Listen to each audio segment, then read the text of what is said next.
जय श्रीराम।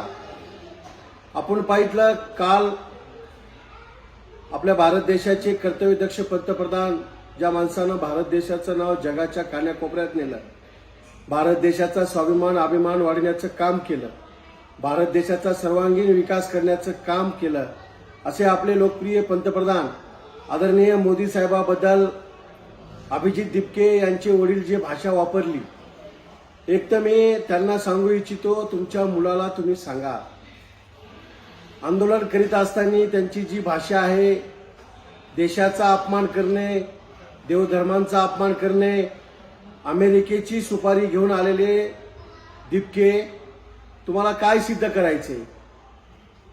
भारत देशामध्ये आपल्या सर्वांना घटनेचे शिल्पकार महामानव डॉक्टर बाबासाहेब आंबेडकरांनी अधिकार दिला, लोकशाही आहे, पण आपण बोलत असताना काय बोलायलो?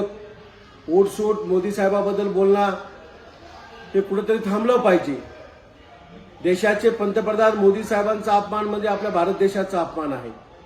आणि दुसरा विषय जो राम मंदिराबद्दल आपण बोलत आहात, एक गोष्ट लक्षात ठेवा, ज्यांनी चोरी केली त्यांना पकडण्याचं काम सुद्धा मुख्यमंत्री योगी आदित्यनाथ सरकारने केलेलं आहे।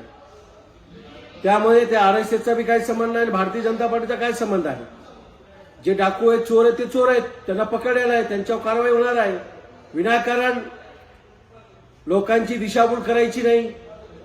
उद्धव ठाकरे साहेबांना आता काही काम राहिलं नाही, मुख्यमंत्री असताना कधी घराच्या बाहेर निघाले नाही, स्वतः मुख्यमंत्री झाले, पोराला कॅबिनेट मंत्री केला आणि सगळी शिवसेना संपून टाकली संजय राऊतने।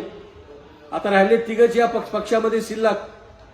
आपण काय बोलायलो, कोणाबद्दल बोलायलो? जरा उद्धव ठाकरे साहेबांनी जनतेमध्ये यावे, जनतेचे कामं करावे, तुमचे खासदार आमदार मंत्री तुम्हाला का सोडून गेले याचं आत्मपरीक्षण करावं आणि नंतर भारतीय जनता पार्टीवर आरएसएसवर टीका करावी।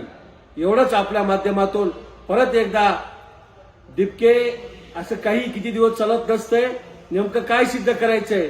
आपण काय सुपारी घेऊन देशाची बदनामी करणार आहेत, देवधर्मांची बदनामी करणार आहे? हे कुठेतरी थांबलं पाहिजे।